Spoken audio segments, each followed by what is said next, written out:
ಆಮೇಲೆ ಅವನು ಹೋಗಿ ಒಂದು ಯಾರೋ ಒಬ್ಬ ಒಂದು 8 ಅಡಿ ಸೋಲಾರ್ ಇದು ಹಾಕಿದ್ದ.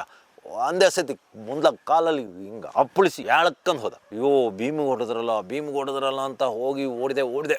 ಆ ಪೆನ್ಸಿಲ್ ಕೋರೆ ಬಂದುಬಿಟ್ಟ ಮೇಲೆ ಇಳಿಜಾರು. ಹಿಂಗೆ ಕಾನನಹಳ್ಳಿ 7 ಸುತ್ತಿನ ಕೋಟೆ ಅದರೊಳಗೆ ಎಂಟ್ರಿ ಕೊಟ್ಟಾಯ್ತು. ಟದ್ದಿಗೆ ಒಂದು ಕೋಲಾಹಲ ಎದ್ದು ಬಿಡ್ತು. ಎಲ್ಲ ಕೂಗಾಡಿರುವ ಮಾವತರುಗಳೆಲ್ಲ ಎಲ್ಲೆಲ್ಲೋ ಎಲ್ಲ ಹಾರಿ ಕುತ್ಕೊಂಡು ಆನೆನೆಲ್ಲ ಕರ್ಕೊಂಡು ಹೋಗಿ ಬೆಳಗ್ಗೆ ಎಲ್ಲಿ ಲಾರಿ ಹಸಿರು ಅಲ್ಲಿ ಕರ್ಕೊಂಡು ಓಡಿರು. ಕೆಳಗಡೆ ಕಾಪಿ ಗಿಡದಲ್ಲಿ ಸುಮ್ಮನೆ ಹಿಂಗೆ ಮಲಿಕೆಂದು ನೋಡಿದರೆ 100-200 ಮೀಟರ್ ದೂರದಲ್ಲಿ ಆನೆಗಳ ಪಾದಗಳು ಕಾಣ್ತವೆ. ಆನೆಗಳಿಗೆ ನಾವು ಕಾಣಲ್ಲ. ಅವ್ನು ಪೆಟ್ ಲವರ್ ಯಾರು ಸರ್ ಬೀವರಿಗೆ? ಇದಾರೆ ಎಲ್ಲ ಭುವನೇಶ್ವರಿ ಅವರೆಲ್ಲ ಇದ್ದಾರೆ. ಇನ್ನು ಕೆಲವರೆಲ್ಲ ಹುಡುಗಿಯರೆಲ್ಲ 15-20 ಹೆಣ್ಣಾನೆಗಳೇ ಇದಾವೆ. ಕಾಡಾನೆಗಳು ಅವ್ರೇನು ದ್ವೇಷ ಕಟ್ಕೊಂಡಿಲ್ಲ, ಏನಿಲ್ಲ. ಅವ್ರವ್ರು ಬಿಟ್ರೆ ಅವರೆಲ್ಲ ಒಟ್ಟಿಗೆ ಫ್ರೆಂಡೇ ಅವರು. ನಾವು ಹೇಳತ್ತಿಗೆ ಹೋಗಿ ಗೊತ್ತವೆ. ಇಲ್ಲ ಅಂದ್ರೆ ಈಗ ಬಿಡಿ ನೋಡೋಣ, ನಮ್ಮ ಈಗ ಏನಿದಾವೆ ಎಲ್ಲ ಆನೆಗಳಿದಾವಲ್ಲ ಬಿಡಿ, ಎಲ್ಲವೂ ರಾಜಿಯಾಗಿ ಭೀಮನ ಹತ್ರ ಹೋಗಿ ರಾಜಿಯಾಗಿ ಮೈಗೆಲ್ಲ ಮಣ್ಣು ಹಾಕ್ಯಂಡು ಭೀಮನ ಹಿಂದ್ಗಡೆ ತಿರುಗೋದೆ. ವಿಕ್ರಾಂತ್ ಬಂದು ನನ್ನ ಹಿಂಗೆ ನೋಡಿ ಕೂಳೆ ಅದು ಎಷ್ಟು ಹೆದರಿಕೆ ಆಯ್ತಾ ಏನೋ. ಒಂದೇ ಸತಿ ಒಂದು U-turn ಹೊಡೆದು ಕಡ ಅಂತ ಹೊಡೋದ. ಅದಾಗಿ 10 ನಿಮಿಷಕ್ಕೆ ಭೀಮ ಬಂದು ರೋಡಲ್ಲಿ ನಿಂತ್ಕೊಂಡು ನನ್ನನ್ನೇ ದೃಷ್ಟಿ ಇಟ್ಟು ನೋಡಿದ. ನನಗೆ ಅನ್ನಿಸ್ತು ನನ್ನ ಹ್ಯಾಟೇ ನೆನ್ಪಿಟ್ಕೊಂಡಾನೆ ಅಂತ. ಯಾಕೆಂದರೆ ಆನೆಗಳು ಸಖತ್ತು ಮೆಮೊರಿ ಪವರು. ಇದು ಯಾವ ಜಾಗ ಸರ್ ಎಕ್ಸಾಕ್ಟ್? ಇದು ಮಾಚಗೋಡನಹಳ್ಳಿ ಅಂತ, ಆಲೂರು ತಾಲೂಕು. ಅದೇ ಲಾಸ್ಟ್ ವಿಲೇಜ್ ಅಂದರೆ ಹಳ್ಳಿ. ಅಲ್ಲಿಂದ ಆ ಕಡೆ ಫುಲ್ ಬಯಲ್ಸೀಮೆ, ಕಾಫಿ ಎಸ್ಟೇಟೇ ಇಲ್ಲ. ಭೀಮ ನೋಡಿದ, ಅದೊಂದು ಭೀಮನ ಮಾಮೂಲಿ ಸ್ಟೈಲ್ ಹಿಂಗೆ ನೋಡೋದಿದೆ. ಆಮೇಲೆ ಭೀಮ ಹೋದ ಕೂಡಲೇ ಭೀಮನ ಹಿಂದ್ಗಡೆ ಈ ವಿಕ್ರಾಂತ್ ದಡದಡದು ಓಡೋಯ್ತು. ಅಷ್ಟು ಹೆದರ ಆನೆ. ಈ ಹಿಂದೆ ಒಂದ್ಸತಿ ಈ ವಿಕ್ರಾಂತ್ಗೆ ಒಂದ್ಸತಿ ಮದ ಬಂದಾಗ ಅಲ್ಲಿ ಹೊಸೂರು ಎಸ್ಟೇಟ್ ಅಂತ ಇದೆ, ಸಕಲೇಶ್ಪುರ 3-4 IBC, ಅಲ್ಲಿ ಮುಖಾಮುಖಿಯಾಗಿ ಭೀಮನ ಹತ್ರ ಫೈಟಿಗೆ ಹೋಗಿ ಭೀಮ ಒಂದು ಪೆಟ್ಟಿಗೆ ಹೊಡೆದಾಗ ಇದು ಹಾರಿ ಬಿದ್ದು ಓಡಿದ್ದು. ಆಮೇಲೆ 2-3 ತಿಂಗಳು ಓಡಿ ಬಂತು. ಇಲ್ಲಿ ಭೀಮ ಹೊಡೆದ ಕೂಡಲೇ ಓಡಿ ಹೋಗಿ ಕದ್ದುಕೂರ ಅಂತದ ಒಂದು 7 ಸುತ್ತಿನ ಕಾಡಿದೆ. ಅದೇ ಹೇಮಾವತಿ ನದಿ ಬಲದಂಡೆಯಲ್ಲಿರೋ ಕೂರ್ಗಿಗೆ ಸೇರಿರೋ ಕಟ್ಟೆಪುರ ಕಾಡು. 7 ಸುತ್ತಿನ ಕೋಟೆ. ಹಿಂದೆ ಇನ್ನು ಇಲ್ಲಿ ಚಿತ್ರದುರ್ಗದ 7 ಸುತ್ತಿನ ಕೋಟೆ ಅಂತಿದ್ರಲ್ಲ, ಹಂಗೆ ಅದು 2-3 ಸಾವಿರ ಎಕರೆ ಇದೆ. ನಿತ್ಯ ಹರಿದೊರಣ ಕಾಡು, ಮರಗಳು, ದೊಡ್ಡ ಬಳ್ಳಿಗಳು. ಅದ್ರ ಒಳಗೆ ಇಡೀ ಒಂದು 30-40 ಅಡಿ ಅಗಲ ಒಂದೇ ಒಂದು ಎಲೆ ಬೀಳ್ದಂಗೆ ಹುಲ್ಲುಗಳನ್ನೆಲ್ಲ ಕೆತ್ತಿ, ಅಂದ್ರೆ ಸೊಂಡ್ಲೆಲ್ಲ ತೆಗೆದು ಒಳ್ಳೆ ಮಲಗದ ಜಾಗ ಮಾಡ್ಕೊಂಡಿರ್ತೇವೆ. ಮತ್ತೆ ಆನೆಗಳು ಸಿಕ್ಕಲ್ಲಿ ಮಲಗೋ ಜಾಗದಲ್ಲಿ ಲದ್ದಿ ಹಾಕಲ್ಲ, ಅಲ್ಲಿಂದ ಸ್ವಲ್ಪ ದೂರಕ್ಕೆ ಅವು ಲದ್ದಿ ಹಾಕಿ ಬಂದು ಮಲಗೋದು. ಯಾಕೆ ದನಗಳಂಗಲ್ಲ, ಅಂತ ಜಾಗ ಒಂದಿದೆ. ಅಲ್ಲಿಗೆ ಹೋಗಿ ಕೂತ್ಬಿಡೋದು. ಈಗ ನೋಡಿ, ಕ್ಯಾಪ್ಟನ್ ಭೀಮನ ಹತ್ರ ಹೊಡೆಸ್ಕೊಂಡು ಅಲ್ಲಿಂದ ಪರಾರಿಯಾದನು, ಈಗ ಅಲ್ಲಿದ್ದಾನೆ ಕಟ್ಟೆಪುರದಲ್ಲಿ. ಇದು ಈ ವಿಕ್ರಾಂತ್ ಭೀಮನ ಹತ್ರ ಹೊಡೆತ ತಿಂದು ಹೋಗಿ ಕಟ್ಟೆಪುರದಲ್ಲಿ ಕೂತನು. 3 ತಿಂಗಳಾದ್ಮೇಲೆ ಬಂದಿದ್ದ ವಾಪಸ್. ಯಾರಿಗೇನೂ ಮಾಡಿರ್ಲಿಲ್ಲ. ಇತ್ತೀಚೆಗೆ ಆಲ್ದೂರ್ ಹತ್ರ, ಚಿಕ್ಕಮಗಳೂರು ಜಿಲ್ಲೆ ಆಲ್ದೂರ್ ಹತ್ರ ಕರೆಂಟಿಗೆ ಸಿಕ್ಕಿ ಸತ್ತೋದಾಗ ಎಲ್ಲರೂ ವಿಕ್ರಾಂತ್ ಅಂತ ಅದನ್ನ ಸುದ್ದಿ ಹಬ್ಬಿಸ್ಬಿಟ್ರು. ನಂಗೂ ಭಾರಿ ತಲೆ ಬಿಸಿ ಆಗಿತ್ತು. ನಾನು ಒತ್ತೆ ಮಧ್ಯಾಹ್ನ 2 ಗಂಟೆಲಿ ಅದ್ರ ಫೋಟೋ ತೆಗ್ದಿದ್ದೆ. ವಿಕ್ರಾಂತ್ ಅಲ್ಲ ಅಂತ ಗೊತ್ತಿತ್ತು. ಆಮೇಲೆ ವಿಕ್ರಾಂತನ ಎಡಕ್ವಾರಲ್ಲೇನೋ ಒಂದು ಗೆರೆ ಇದೆ ಥರ, ಹಿಂಗೆ ಇದು ಬಿದ್ದಿದೆ ಸ್ಕ್ರ್ಯಾಚ್ ಥರ. ಅದು ವಿಕ್ರಾಂತನ ಹೈಟು ಎಲ್ಲ ನೋಡಿ ಲಾಸ್ಟಿಗೆಲ್ಲ ಹೋಗಿ ನಾನು ನೋಡಿ, ಆಮೇಲೆ ಇದು ವಿಕ್ರಾಂತ್ ಅಲ್ಲ, ವಿಕ್ರಾಂತ್ ಅಂತ ಯಾರು ಪೇಪರ್ TV ಕೊಡಬೇಡಿ, ವಿಕ್ರಾಂತ್ ಅಲ್ಲ ಇದು ಅಂತ ಹೇಳಿ ಅದೊಂದು ಯಾವುದೋ ಒಂದು ಆನೆ, ಹೊಸ ಅಂತ ವಿಕ್ರಾಂತನ ಇವರು ಹಿಡಿದಿದ್ದು ಭಾರಿ ತಪ್ಪು. ಚಿಕ್ಕ ಮರಿ ಹಿಡಿದ್ರು ಅಂತ ಹೇಳ್ತಾರೆ ಅಂತ ಹೇಳಿ ದೊಡ್ಡ ಆನೆ ಹಿಡಿಯೋಕ್ಕೆ ನೋಡಿರು. ವಿಕ್ರಾಂತ್ ಅಲ್ಲೊಂದು ಕಾಡಿದೆ, ಅದು ಒಂದು 7 ಸುತ್ತಿನ ಕೋಟೆನೇ. ಅದು ಯಾವುದು ಅಂದರೆ, ನಾವು ಅಲ್ಲೊಂದು ಹೈವೇ ಇದೆ. ಆ ಹೈವೇಯಲ್ಲಿ ನಾವು ಪೂರ್ವಕ್ಕೆ ಮುಖ ಹಾಕ್ಯಂಡು ನಿಂತರೆ ನನ್ನ ಬೆನ್ನ ಹಿಂದಕ್ಕೆ ಚಿಕ್ಕಮಗಳೂರು ಜಿಲ್ಲೆ ಬಾರ್ಡರು, ನನ್ನ ಎದುರಿಗೆ ಇರೋದು ಕಾನನಹಳ್ಳಿ ಫಾರೆಸ್ಟ್. ಹೇಗೆ ಅಂದರೆ ಅದೊಂದು ಅಭೇದ್ಯ ದುರ್ಗಮವಾದ ಕಾಡು. ಆ ಕಾಡು ಬಿಟ್ಟೇ ಸೋತಿದ್ದು ಇವನು ವಿಕ್ರಾಂತ್. ಆ ಕಾಡೊಳಗೆ ಇದ್ರೆ ಅವ್ನು ಯಾರಿಗೂ ಹಿಡಿಯೋಕ್ಕಾಗ್ತಿರ್ಲಿಲ್ಲ. ಯಾಕೆಂದ್ರೆ ನಡ್ಕ ಹೋಗಿ ಹೊಡೆಯೋಕ್ಕಾಗ್ತಿರ್ಲಿಲ್ಲ ಮನುಷ್ಯರು. ಯಾಕೆಂದರೆ ಅದು ಈ ರೀತಿ ಹೀಗೆ ಪಂಜರದ ಥರ ಅವು ಕಿರುಬಿದಿರು ಅಂತ ನಮ್ಮಲ್ಲೊಂದು ಬಿದಿರಿದೆ, ಇನ್ನೊಂದು ಹೆಬ್ಬಿದಿರು ಅಂತ ಒಂದು ದೊಡ್ಡ ಬಿದಿರು. ಈ ಕಿರುಬಿದಿರು ಅಂದರೆ ಹೇಗೆ ಅಂದರೆ 10-15 ಅಡಿ ದೂರಕ್ಕೆ ಬೆಳ್ಕೊಂಡಿರ್ತವೆ. ಅವು ಎಲ್ಲ ಒಂದಕ್ಕೆ ಟಚ್ ಆಗಿರ್ತದೆ. ಏನಾರು ಇದು ಮಾಡಿದರೆ, ಡಾಟ್ ಮಾಡಿದರೆ ಆ ಸಿರಿಂಜು ಹಿಂಗೆ ಸ್ಟ್ರೈಟ್ ಹೋಗ್ಬೇಕಾದ್ರೆ ಒಂದು ಕಡ್ಡಿ ಮೇಲಕ್ಕೆ ತಗುಲಿದ್ರೆ ಅದು ಹೀಗೆ ಹೋಗ್ತದೆ. ಕೋವಿಗುಂಡಂಗಲ್ಲ, ಕೋವಿಗುಂಡುಗಳಾದರೆ ಈ ಕಡ್ಡಿ ಕತ್ತರಿಸಿ ಹೋಗ್ತವೆ. ಇಲ್ಲ ಆ ಕಡ್ಡಿ ಕೆಳಭಾಗಕ್ಕೆ ತಗುಲಿದ್ರೆ ಹೀಗೆ ನಲಕ್ಕೆ ಹೊಡಿತದೆ. ಹಾಗಾಗಿ ಅಲ್ಲಿ ಹೊಡೆಯೋಕ್ಕೆ ಸಾಧ್ಯನೇ ಇರಲಿಲ್ಲ, ಅಂಥ ಕಾಡಲ್ಲಿತ್ತು. ಒಂದು ಸತಿ ನಾನು ಸುಮ್ಮನೆ ನಮಗೊಂದು ಮಲೆನಾಡಿನವ್ರಿಗೆಲ್ಲ ಅಷ್ಟೇ, ಮಲೆನಾಡು ಅಂದರೆ ಕೊಡಗು ಎಲ್ಲ ಅಷ್ಟೇ, ಒಂದು ಕಾಡು ನೋಡಿ ಕೂಡಲೇ ಆ ಕಾಡಲ್ಲಿ ಇಂಥಲ್ಲಿ ಪ್ರಾಣಿಗಳು ಬರ್ತವೆ ಅನ್ನೋದು ಒಂದು ಅಂದಾಜು ಇರ್ತದೆ. ಫಾರೆಸ್ಟ್ಗಳು ಎಲ್ಲೆಲ್ಲೋ ನಿಂತಿದ್ರು. ನಾನೊಂದು ಜಾಗದಲ್ಲಿ ನಿಲ್ಲಿಸಿ ನನ್ನ ಎಡಭಾಗಕ್ಕೆ ಪೂರ್ವಕ್ಕೆ ಮುಖ ಹಾಕಿದರೆ ನನ್ನ ಎಡಭಾಗಕ್ಕೆ ಒಂದು 10 ಅಡಿ ಎತ್ತರದ ಒಂದು ಎತ್ತರ ಇದು ಗೆರೆ ಅಂತೀವಿ, ಅಪ್ಪು ಹಿಂಗಿತ್ತು. ಎಲ್ಲರ ರೋಡಲ್ಲಿ ಬಂದು ತುಪ್ಪಿಸಿ ಬಂದರೆ ಅಲ್ಲಿ ಹತ್ತಿ ಓಡೋದು ಅಂತ ನಿಂತಿದ್ದೆ. ನನ್ನ ಬಲಭಾಗದಲ್ಲಿ ಇಳಿಜಾರು. 2 ಸರಿ ನನ್ನ ಹತ್ರ ವಿಕ್ರಾಂತ್ ಬಂದ. ಒಂದು 4 ತಂದು ನಾನು ಮತ್ತೆ ಹೇಳಿದೆ, ನೋಡಿ ಒಂದು ಸತಿ ಬಂದಿದೆ, ಮತ್ತೆ ಇಲ್ಲೇ ಬರ್ತದೆ, ಅಲ್ಲೇ ಎಲ್ಲಾರು ಒಂದು ಮರದ ಕೆಳಗೆ ಒಂದು ಸ್ವಲ್ಪ ಎಲೆ ಎಲ್ಲ ಇದು ಮಾಡಿ ಸುಮ್ಮನೆ ನಿಂತ್ಕೊಂಡ್ರೆ ಮತ್ತೆ 3 ಗಂಟೆಗೆ ಬಂತು ನನ್ನ ಹತ್ರಕ್ಕೆ. ಅದು ಬಿಡಿ ಹೋಗಲಿ, ಅದೇನಲ್ಲಿ ಕಡ್ಡಿ ಅಡ್ಡ ಇರಲಿಲ್ಲ, ಅಲ್ಲ ಸ್ವಲ್ಪ ರೋಡ್ ಸೈಡ್ ಓಪನ್ ಜಾಗ ಇತ್ತು. ಒಂದು ದಿವಸ ಸಿಗಲಿಲ್ಲ. 2ನೇ ದಿವಸ ವಿಕ್ರಾಂತಲ್ಲಿ ಒಂದು ಕಾಫಿ ತೋಟದಲ್ಲಿ ಮಲಗಿದ್ದ, ಆ ಕಾಡಿನ ಪಕ್ಕದಲ್ಲೇ. ಅದ್ರ ಜೊತೆ ಇನ್ನೊಂದು ಸಲಗ ಇತ್ತು, ಪೆನ್ಸಿಲ್ ಇರ್ಬೋದು, ಇಲ್ಲ ಇನ್ನೊಂದು ಸಲಗ ನನ್ನ ಎದುರಿಗೆ ಬಂತು. ಭಾರಿ ಸಲಗನೆ, ಇನ್ನೂ ಹೆಂಗದು, ಅದಿನ್ನು ಮೇಜರ್ ಆಗಲಿಲ್ಲ, ಮೈನರ್, ಒಂದು ಹೈಸ್ಕೂಲ್ ಹುಡುಗ ಇದ್ದಾಗೆ. ಆದರೆ ಒಳ್ಳೆ ಹೈಟು, ಪರ್ಸನಾಲಿಟಿ ಇತ್ತು. ಅದು ಭೀಮನ ಮಗ ಆಗಿರ್ಬೋದು, ಇರಲಿ. ಆಮೇಲೆ ಇವರು ಹಿಂದೆ ಮಾಡಿದ ತಪ್ಪೇ ಎಲ್ಲರೂ ಮಾಡೋದು. ಹೊರಗಡೆಯರ್ದು ಸ್ಥಳೀಯರದು ಮಾತಾ ಕೇಳಲ್ಲ ಯಾವತ್ತು. ಅದು ಮೂಡಿಗೆರೆ ತಾಲೂಕಲ್ಲೂ ನಾನು ಹೇಳಿದ್ದೆ, ಅಲ್ಲಿ DFಗೆ, ಇಲ್ಲಿ DFಗೆ ಒಂದು 10 ಸತಿ 10 ವರ್ಷ 15 ವರ್ಷದಲ್ಲೂ ಹೇಳ್ತಾ ಇದ್ದೀನಿ, ಇವ್ರು ನಮ್ಮ ಮಾತು ಕೇಳೋದಿಲ್ಲ. ಯಾವತ್ತು ಒಂದು ಆನೆ ಇದೆ ಅಂದಾಗ ಕಾಡಲ್ಲಿ, ಅಲ್ಲಿಂದ ಒಂದು ಅರ್ಧ 1 ಕಿಲೋಮೀಟರ್ ದೂರದಲ್ಲಿ ಗಾಳಿ ವಿರುದ್ಧ, ಅಂದರೆ ಕಾಡಿನ ಕಡೆಯಿಂದ ನಮ್ಮಲ್ಲಿಗೆ ಗಾಳಿ ಬೀಸ್ತಾ ಇರ್ಬೇಕು, ನಮ್ಮ ಕಡೆಯಿಂದ ಕಾಡಿಗೆ ಹೋಗಬಾರ್ದು ಅಂಥ ಜಾಗದಲ್ಲಿ ಆನೆಗಳನ್ನ ಇಳಿಸಿ ಅಲ್ಲಿಂದ ಆನೆಗಳನ್ನ ನಡೆಸ್ಕೊ ಹೋಗ್ಬೇಕು. ಒಂದು ಚೂರು ಸೌಂಡ್ ಆಗಬಾರ್ದು. ಇವರಿಲ್ಲ, ಇವರು ಬಂದರು, ಆನೆ ಅಂತ 100-200 ಮೀಟ್ರ್ ದೂರನೂ ಇಲ್ಲ, ಅಷ್ಟು ದೂರಕ್ಕೆ ಲಾರಿ ತಂದರು. 5-6 ಲಾರಿಗಳು, ಕೂಗಾಟ, ಕಿರ್ಚಾಟ, ದಾಡ ಬಾಡ ಹಾರನ್ನು ಎಲ್ಲ ಮಾಡಿದರು. 9:30 ಆನೆಗಳಿಗೆ 9:30 10 ಗಂಟೆಲಿ ಗೊರ್ಕೆ ಹೊಡಿತಾ ಇರ್ತವೆ ಆನೆಗಳು. ಬೆಳಿಗ್ಗೆ ಅರ್ಕೆ ಹೊಡಿತಾ ಇರ್ತವೆ, ಗೊರ್ರೋ ಅಂತ ಆನೆಗಳನ್ನ ಇವರು ಹೇಳ್ಸಿದ್ರು. ಎದ್ನಿತ್ತಾಯ್ತು. ಅದು ಸುಮಾರು ಹಳೇದು, ಒಂದು 80-100 ವರ್ಷದ ಹಳೆ ರೋಬಸ್ಟ ತೋಟ. ಕೆಳಗಡೆ ಕಾಫಿ ಗಿಡದಲ್ಲಿ ಸುಮ್ಮನೆ ಹಿಂಗೆ ಮಲಿಕೆ ನೋಡಿದರೆ 100-200 ಮೀಟ್ರ್ ದೂರದಲ್ಲಿ ಆನೆಗಳ ಪಾದಗಳು ಕಾಣ್ತವೆ. ಆನೆಗಳಿಗೆ ನಾವು ಕಾಣಲ್ಲ. ನಮ್ಮಲ್ಲಿ ಮಾವುತರುಗಳು ಎಲ್ಲರೂ ಶೂಟರ್ಸ್ಗಳೇ. ನಮ್ಮ ETF ಹುಡುಗರಲ್ಲೂ ಸುಮಾರು ಜನ, ಸುಮ್ಮನೆ ಉದಾಹರಣೆಗೆ 2 ಜನ ಹೇಳ್ತೀನಿ ಅಷ್ಟೇ, ಹೇಳಕ್ಕೆ ಹೋದರೆ ಹೇಳೋದೇ ಆಗ್ತದೆ. ಮದನ್ ಅಂತ ಒಬ್ಬ ಇದ್ದಾನೆ, ಅವನಿರ್ಬೋದು. ಸಕಲೇಶ್ಪುರ ನಮ್ಮ ಊರನೊಬ್ಬ. ಇನ್ನೊಬ್ಬ ಚೀಕ್ನಳ್ಳಿ ಆ ಭಾಗದಲ್ಲಿ, ಬೇಲೂರು ಭಾಗದಲ್ಲಿ ಒಬ್ಬ ಆದಿ ಅಂತಿದ್ದಾನೆ. ಮತ್ತೆ ಮಾವುತರುಗಳಲ್ಲಿ ಗೋಪಿ ಆನೆ ಮಾವುತ ನವೀನ್ ಅವ್ರು ಇರ್ಬೋದು, ಎಲ್ಲರೂ ಹೊಡಿಯರೆ. ಅವಾಗ ಏನು ಮಾಡಬೇಕು ಅಂದರೆ, ನೋಡಿ ಅವತ್ತು ಮಳೆ ಬಂದು ನಾವು ದರ್ಗು ಅಂತ ಒಣಗಿದೆ ಎಲೆಗೆ, ಬರ ಸೌಂಡ್ ಇಲ್ಲ.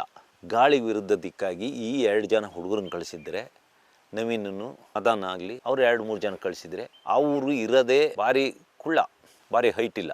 ಆನೆ ಕಾಲು ಪಾದ ಬಡ್ಡಿಗೆ ಹೋಗಿ ಹೊಡೆದ. ಇವ್ರು ಅದು ಮಾಡಲಿಲ್ಲ. ಇವರು ಈ ಒಂಥರ ಮೈಸೂರು ಮೆರವಣಿಗೆ ಇದಕ್ಕಿಂತ ಜಂಬೂ ಸವಾರಿಗಿಂತ ಹಿಂದೆ ಒಂದು ತಾಲೀಮು ಅಂತ ಮಾಡ್ತಾರೆ. ಹೋದ್ರು, ಏನು 3 ಆನೆ ಮತ್ತೆ 2 ಆನೆ ಪಾಯ್ ಅನ್ಕೊಂಡು ಹೋದ್ರು. ದೂರದಲ್ಲಿ ಆನೆ ಇದ್ದಾವೆ, ನಂಗೆ ಗೊತ್ತು, ಇದು ಹೋಯ್ತು, ಇವತ್ತಿನ ಕತೆ ಮುಗೀತು ಅಂತ ಹೋದ್ರು. ಈ ಆನೆಗಳು ಲಾಟ ಪಾಟ ಬರ್ರ ಅಂತ ಅಷ್ಟೊತ್ತಿಗೆ ಅವು ಎದ್ದು ನಿಂತು ಬಂದವು. ಅಲ್ಲೇ ಕಾಡು, ಅದೇ ಪಕ್ಕದಲ್ಲೇ ಕಾಡಲ್ಲಿ ತಪ್ಪಿಸ್ಕೊಂಡು ಹೋಯ್ತು.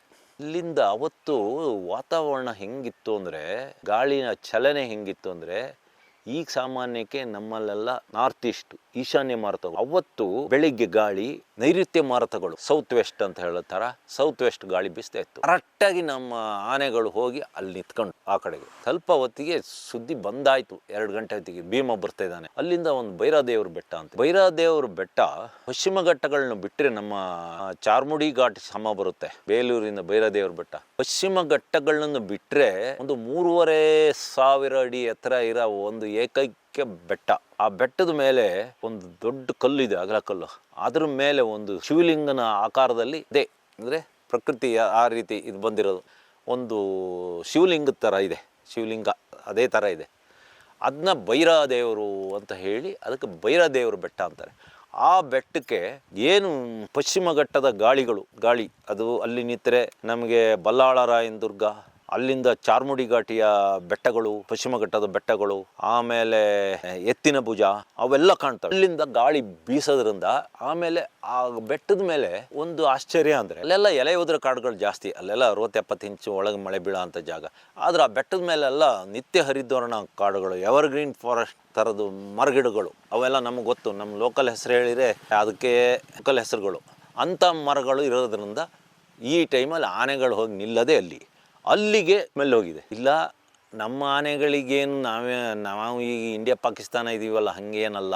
ನಮ್ಮ ಆನೆಗಳು, ಸಾಕಿದ ಆನೆಗಳು, ಕಾಡಾನೆಗಳು ಅವ್ರೇನು ದ್ವೇಷ ಕಟ್ಕೊಂಡಿಲ್ಲ, ಅವರು ಅವೇನಿಲ್ಲ. ಅವ್ರವ್ರು ಬಿಟ್ಟರೆ ಅವರೆಲ್ಲ ಒಟ್ಟಿಗೆ ಫ್ರೆಂಡೇ ಅವರು.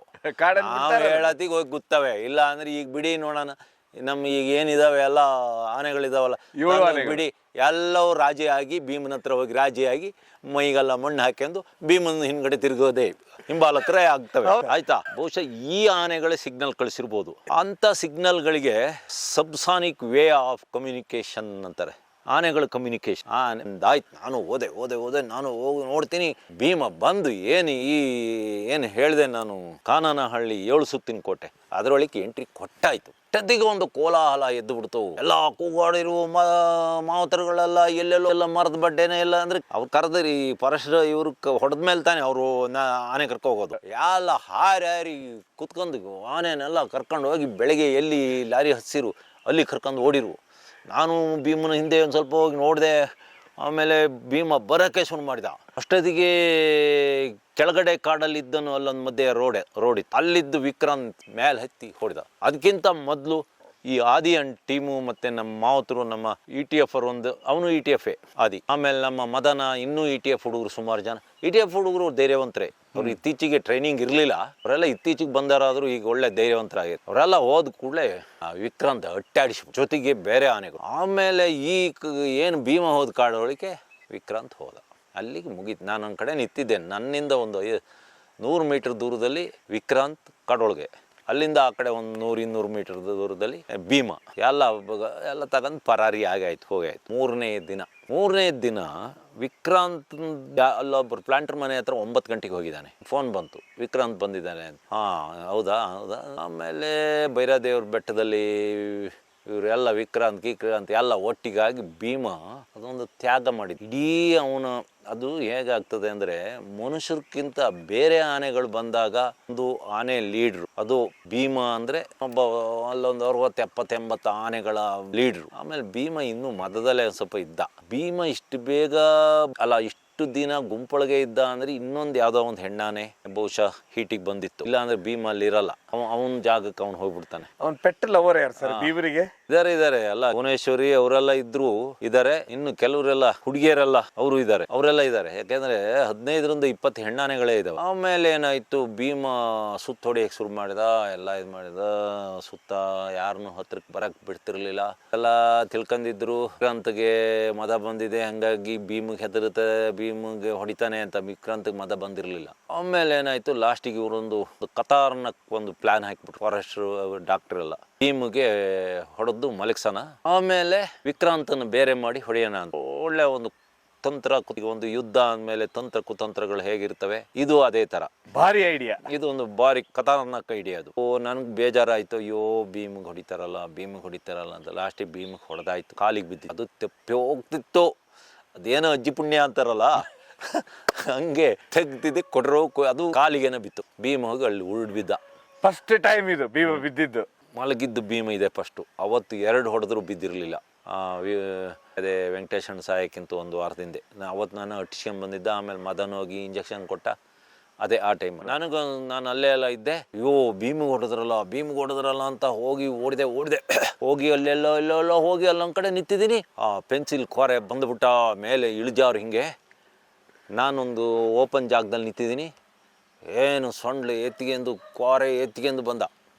ಅದಾದ ಕೂಡಲೇ ಹಿಂದ್ಗಡೆ ಇನ್ನೊಂದು ಅಪರಿಚಿತ ಒಬ್ಬ ಇವನು ಬಂದ್ಬಿಟ್ಟ.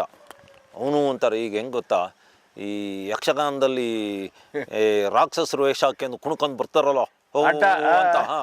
ಅವಾಗ ಒಂಥರ ನಮಗೆ ಈ ಚಂಡೆ ಬಿಡ್ತದಲ್ಲಿ ನಮಗೂ ಒಂಥರ ರೋಮಾಂಚನ ಆಗ್ತಾ ಇರ್ತದೆ ಅವರ ವೇಷಧಾರಿ. ಹಂಗೆ ಇವನು ಬಂದ್ಬಿಟ್ಟ. ಇವನು ಯಾರು ಅಂತ ನೋಡುತ್ತೆ. ಆಮೇಲೆ ಅವನು ಹೋಗಿ ಒಂದು ಯಾರೋ ಒಬ್ಬ ಒಂದು 8 ಅಡಿ ಸೋಲಾರ್ ಇದು ಹಾಕಿದ್ದ. ಒಂದೇ ಸತಿ ಮುಂದೆ ಕಾಲಲ್ಲಿ ಹಿಂಗೆ ಅಪ್ಪಳಿಸಿ ಎಳಕ್ಕಂದು ಹೋದ. ಅಷ್ಟೊತ್ತಿಗೆ ಹೊಡೆದೆ. ನೋಡೋಣ ಭೀಮನ ಹೋಗಿ ಆ ಕಡೆ ಈ ಕಡೆ ಬರ್ತವೇನೋ ಆನೆಗಳು ಅಂತ ಹೆದರಿಕೆ ಹೋಗಿ ನೋಡ್ತೀನಿ, ಭೀಮ ಮಲಗಿದ್ದ. ಕೈ ಬೇಜಾರಾಯಿತು. ಭೀಮಗೊಂದು ಕೈ ಮುಗಿದು. ಆದರೆ ನಂಗೊಂದು ಆಸೆ ಇತ್ತು ಮಾತ್ರ, ಭೀಮನ್ ಮುಟ್ಬೇಕು ಅಂತ. ಭೀಮನ್ ಬೆನ್ನೆಲ್ಲ ಹಿಂಗೆ ಸವರಿದೆ. ಟೈಮ್ ಆಗಿತ್ತು. ತೆಗ್ದು ಕುಟಾ ಬಾಲ್ದಲ್ಲಿ ಭೀಮ ಬಾಲ್ದಲ್ಲಿ ಹೊಡಿತಿದ್ದ. ನನಗೇನಾಯಿತು, ಒಂದು ಸ್ವಲ್ಪ ಸ್ಪೀಡ್ ಕಡಿಮೆ ಆಗಿ ನನ್ನ ಕಾಲಿಗೆ ರಾಪ್ ಅಂತ ಹೊಡೆದ. ನಂಗೇನು ಬೇಜಾರಾಗಿ ಖುಷಿ ಆಯಿತು. ಆಮೇಲೆ ಭೀಮಿಗೆ ಇಂಜೆಕ್ಷನ್ ರಿವರ್ಸಿನ್ ಇಂಜೆಕ್ಷನ್ ಕೊಟ್ಟರು. ನಿಧಾನ ಆಗಿ ಎದ್ದ. ಆಮೇಲೆ ನಾನು ಅಲ್ಲೇ ಒಂದು ಓಪನ್ ಜಾಗದಲ್ಲಿ ಇಲ್ಲಿ ಇದ್ರೆ ನಮ್ಮ ಗ್ರಾಚಾರ ಬಿಡಿಸ್ತವೆ ಆನೆಗಳು, ಹೆಣ್ಣಾನೆಗಳು ಡೇಂಜರ್ ಗಂಡಾನೆಕ್ಕಿಂತ. ಏನೇನೋ ಕಷ್ಟಪಟ್ಟು ನಾನು ನನ್ನ ತೂಕ ಹೊತ್ಕೊಂಡು ನಾನು ಮರ ಹತ್ತೋದು ಅಂದ್ರೆ ಅಷ್ಟು ಸುಲಭ ಅಲ್ಲ. ಏನೇನೋ ಮಾಡಿ ಎಲ್ಲ ಕಲ್ತಿದ್ದು ಏನೇನೋ ವಿದ್ಯೆಗಳೆಲ್ಲ ಮಾಡಿ ಏನೋ ಮಾಡಿ ಒಂದು ಮರದ ಮೇಲೆ ಕುತ್ಕೊಂಡು ನೋಡ್ತಿದ್ದೀನಿ. ಭೀಮ ನಿಂತಿದ್ದ. ನಿಧಾನಕ್ಕೆ ನೋಡ್ತೀನಿ, ಇಲ್ಲಿ ಓಡೋಗಿದ್ದಲ್ಲ ಪೆನ್ಸಿಲು, ಅದಾದ್ಮೇಲೆ ಒಂದು ಅಪರಿಚಿತ ಇವನು. ಆಮೇಲೆ ನೋಡ್ತೀನಿ ಅವರು ಆ ಗುಂಪೊಳಗೆ ಇವನಿದ್ದಾನೆ ವಿಕ್ರಾಂತ್. ಎಲ್ಲ ಬಂದು ಭೀಮನ್ ಜೊತೆ ಹೆಣ್ಣಾನೆಗಳು, ಗಂಡಾನೆಗಳು. ಆಯ್ತಾ? ಆದ್ರೆ ಭೀಮ ಅಲ್ಲಿ ನಿಂತಾನೆ ಅಂತ ಇವ್ರಿಗೆ ಯಾರು ಹೇಳಿದ್ದು? ಒಂದು ಇದು ಕಳಿಸಿದಾನೆ, ನಾನು ಹೇಳಿದ್ನಲ್ಲ ತರಂಗ. ಆ ತರಂಗಗಳು ಆ ಇದರಲ್ಲಿ ಭೀಮನ್ ಜೊತೆ ಬಂದಿತ್ತು. ಅಷ್ಟೊತ್ತಿಗೆ ETF ಅವರು ಎಲ್ಲ ಕೂಗಾಡ್ಕೊಂಡು ಬಂದ ಕೂಡ ಎಲ್ಲ ಪರಾರಿ. ಅವು 3 ಓಡೋದು. ಒಂದು ಟೀಮ್ ಹೋಯ್ತು, ಎಲ್ಲ ವಾಪಸ್. ಧ್ಯಾನ ಊಟದ ಟೈಮಲ್ಲಿ ಮದನ ಇವನು ಒಬ್ಬನೇ 3 ಆನೆನ ಹಿಂಬಾಲಿಸ್ಕೊಂಡು ಹೋಗಿದೆ. ಯಾರೂ ಇಲ್ಲ, ETF ಹುಡುಗರು ಇಲ್ಲ, ಯಾರು ಮಾವತರು ಇಲ್ಲ, ಆ ಕಡೆಯಿಂದ ಬಂದ ಇವರು ಇಲ್ಲ, ಆನೆ ಹುಡುಗರು ಇಲ್ಲ, ಯಾರಿಲ್ಲ. ಇವನು ಹೋಗಿ ಅದ್ರ ಪಕ್ಕನೇ ವಾಟಳ್ಳಿ ಎಸ್ಟೇಟ್ ಅಂತ, ಅದು ಬ್ರಿಟಿಷ್ ಕಾಲದ್ದು. ಈ ಆನೆ ಎಲ್ಲಿಗೆ ಹೋಗಿದೆ ಅಂದರೆ ಹೆಚ್ಚು ಕಡಿಮೆ 1 ವರ್ಷದ ಹಿಂದೆ ಆಯ್ತಾನ ಕರಡಿ ಹಿಡಿದು. ಕರಡಿ ಎಲ್ಲಿ ನಿಂತಿದ್ದ ಅದೇ ಸ್ಪಾಟಿಗೆ ಹೋಗಿ ವಿಕ್ರಾಂತ್ ನಿಂತಾನೆ.